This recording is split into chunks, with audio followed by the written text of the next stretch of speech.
Hello everybody, my name is Sarah, Pearls of Wisdom and Food on both YouTube and Facebook. And here I am in the raw, no makeup, not that I wear it anyway. The winter bathrobe because it's still under 50 degrees. And it is 3:49 a.m., but I'm here. My lunch is prepped, my dinner is prepped, my breakfast is prepped, the cats have been fed, everything's been cleaned up after the BPC making. Yep, it took about 50 minutes. And so here we are. So I have, there's this question that you hear sometimes, but if you don't think sugar is a problem for you, give it up. Oh yeah, here comes the withdrawal. So I ran into my new friend, I'm calling her my friend. And when I do the big grocery shopping for where I work, she's one of the managers that's there. And she was on her, this was yesterday, she was on her third day induction of the Atkins diet. And she was going insane. She really missed, she's Italian, she's beautiful, and she loves her Italian food and she loves her sugar. And so I am thinking, I mean, I could just go into the corner at that grocery store and just spend a couple of hours with her talking. Because she knows her stuff. She does know her stuff. And she is admitting that she is addicted to food, which is good. Don't you think that's one of the first steps is understanding the addiction of it? And so if you don't think you have a problem with sugar, if you think that you can eat it in safety, give it up for a week. I'm serious. Because then you might see how your body reacts to it. If you are glucose adapted versus being fat adapted, you will always be fighting the sugar demon if you tamper with it. You know, listening to the podcasts and the doctors that I listen to, the deal is that it takes quite a long time to get fat adapted anyway. But if you are eating grains and you are eating sugar and it is zooming through you because it gets, when I was in the dark ages about all of this and it said, well, sugar gets digested first, I was thinking, well, so then good, right? Okay, good, I can have all the crap because it's going to get digested first. That's not what happens. And of course, I was the last bozo on the bus to understand what that meant. And what it meant was, yes, it gets digested, but sugars and grains turn to fat in your body. Fat doesn't turn to fat. Sugars and grains, carbohydrates turn to fat in your body. And it's the kind of fat that is locked down in the fat cells and can't get released. Because what happens is that, say you have a package of Velveeta. You have a package of the Belvitas for breakfast. Well, I was buying those, and I was having it with a smoothie, and I was gaining weight. Because having Belvitas, I mean, the reason why I love them was because they tasted like Lorna Doones. What are Lorna Doones? They're cookies. So I would take my smoothie, and which wasn't huge, but it probably had more than it needed to as far as sugars go in it. And my 3-pack of Belvita, I was going to just call them cookies. I don't know what they're called, but they really aren't a breakfast food. I mean, I would probably be better off having my bran cereal, which I thought I was getting away from and getting healthier. But those things were loaded with sugar and they tasted like cookies. So I was having dessert for breakfast, which JJ Virgin says that anyway. She says, have a muffin. It's just like having a cupcake without the frosting. But if you've seen some of the muffins in stores, I've seen the red velvet ones inserted with a big glob of, what is it, whipped cream? Is it cream cheese? Is it cream cheese whipped cream? Who knows? But it definitely is a dessert for breakfast. And those softballs have about 800 calories in them. And that's what you're setting your day up for. JJ also says that, if you set yourself up with a carbohydrate breakfast all day long, you're going to be craving them Forget in the long term, just in the short term, it's going to go right through your body real quick, and then it's going to be saying more at 10:30. And if you're fat adapted, and the whole idea is to have a meal that you can go 5 hours from eating to the next meal. And that works for me. Now, I have a smaller breakfast when I get to work. It's like 7:30 in the morning. I have the yogurt and peanut butter, or else the half a cup of cottage cheese.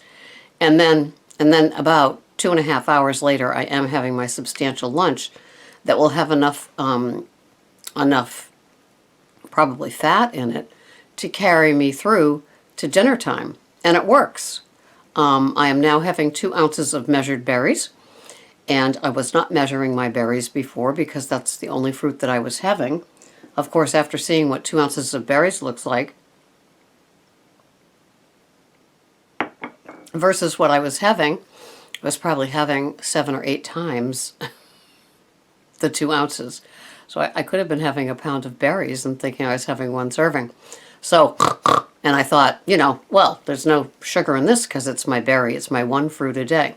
Now I'm having 2 berries measured, and yeah, quite the difference. So that's my true confession. And like you wouldn't really weigh an apple either, so I wasn't weighing my berries. And I was getting to the real piglet stage with them, I guess, whatever would fit in the strainer when I washed them. So, if you don't think sugar is an addiction, try giving it up. Try giving it up for a day. You'll probably be totally obsessed. There is a withdrawal to be expected when you give up sugar and also the grains, but I'm talking about sugar right now, and sugar is our gateway drug. And you honestly have to accept that. I mean, I'm not pounding this into you, but we have been raised to expect and have and feed a sweet tooth. That's just the way that it has gone. And my friend at the store said yesterday, this was funny. What aisle are we on when we started talking? We were in the chips aisle.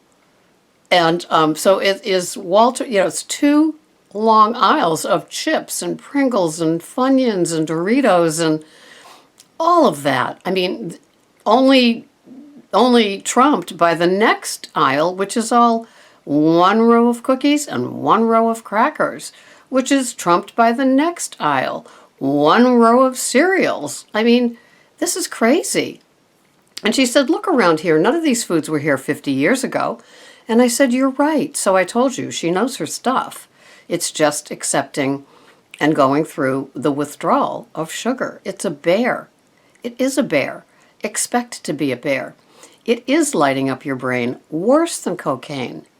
And the minute you have a little bit of it again, it's going to light up again. So if you think that you can have sugar in safety, your body, you're just doing this to yourself. It's like a self-sabotaging hamster wheel. You have that little sugary thing for breakfast thinking it might be good for you. Like, say it's a breakfast bar and it's just loaded. What isn't real sugar is corn syrup, rice syrup, fake sugars, all these chemicals, chemical vitamins. It's not a power bar. It isn't. It's like this square of poison that you put in your body and you think that you're going to be healthy. Try to have something different. Bring a hard-boiled egg with you. If you have to have a fruit at breakfast, which most nutritionists don't recommend till afternoon, have it, but know that you might be spiking your blood sugar and hungry again in a little bit. Have a tablespoon of peanut butter. This is the stuff that I do. If you did those some people are doing the oatmeal, they're making it cold, and you added like a tablespoon of a nut butter to it, and maybe a tablespoon, make it into like this parfait, a tablespoon of yogurt. If you've adapted to get away from the sweetness and getting your sweetness from things like plain Greek yogurt and nut butters, things like that, they will begin to be your treat. I swear to God, when I have my fat bomb, it is oils and nut butters and sugar with no chocolate in it. It's a very small piece of chocolate. I mean, it is smaller than this. The chocolate bar from Bulletproof, it has no sugars in it, is made with xylitol, which is what I put a half of a tablespoon into my Bulletproof latte that I have for an hour in the morning. My slow sipper, but not my slow slurper. So, really, really, really consider looking at sugar. Consider giving it up. Consider the idea that it lights up your brain, and until it's totally gone, it's going to be there. It's going to light up your brain no matter what amount you have, and it's going to ask you for more.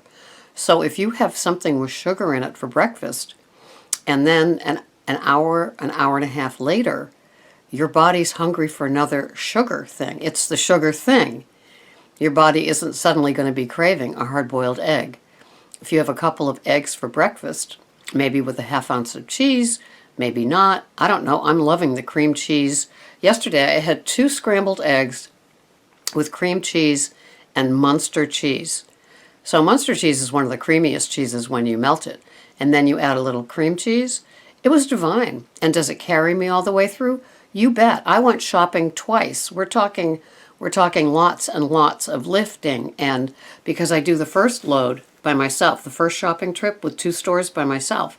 And then the next one I do with the 2 women. But one was incredibly pregnant, due in a couple of weeks. And the other one, it just had so many bags I had to help. And gallons of water. I mean, we had 5 carts when we left the store.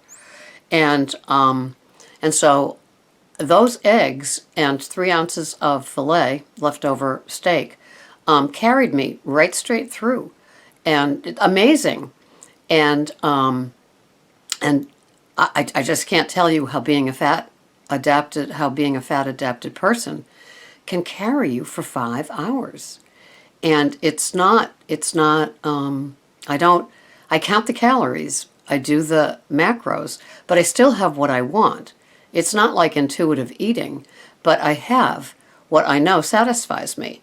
So it's not like, well, I'm going to have 2 eggs with the cheese and I'm going to have 3 ounces of steak and see how that does.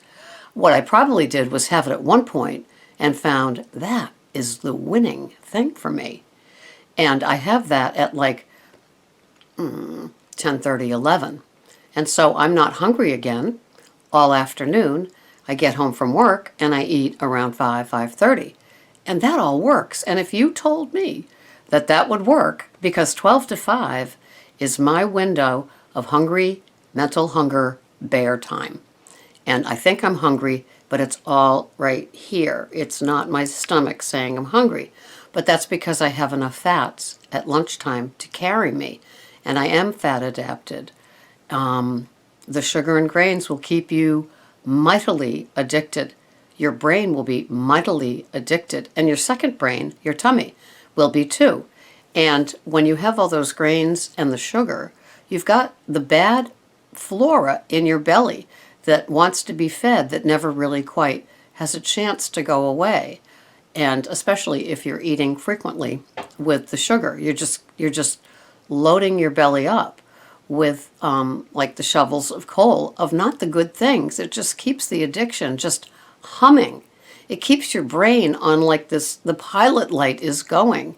Remember my video on the pilot light? I think it was one of my best, but it might be one of the most hard to understand and the easiest one to resist because it's big, it's serious. If you think of your brain as the pilot light of your addiction, every time you have grains and grams of sugar, you're keeping it lit. That pilot light might be even on low. It might be past the pilot light stage, but the pilot light is always there waiting for sugars, grams of sugar, waiting for grains to come and light it up. And then it gets lit up and it says, I want more. So think about your sugar. Think about, if you think you're eating it in safety, try an experiment. Give it up for a day, just a day. See how you feel. Or maybe even a week. I'm telling you, if you do give it up, it will take a couple of weeks because you didn't just land in the middle of the forest by a helicopter. You walked into that forest of a sugar addiction over years, Give yourself a break. It's going to take a while. It's going to take a while for your body to stop wanting it and your mental hunger to stop wanting it. And for me, because I'm an addict, I'm always going to be an addict. But am I going to be an addict in my addiction with sugar? Or am I going to be an addict in recovery from my addiction to sugar? I have to find the alternatives that are going to make me feel sated and safe from lighting that pilot light again. So, anyway, this has been a long one, and I know, you probably already had to leave, and I'm talking to an empty audience. I know! It's what happens. Have a wonderful day. Subscribe to become a member of my Facebook page, and comment below, because I always get so much from what you say. Have a wonderful day. This has been Sarah, Pearls of Wisdom. Leave off the sugar. Bye-bye for now.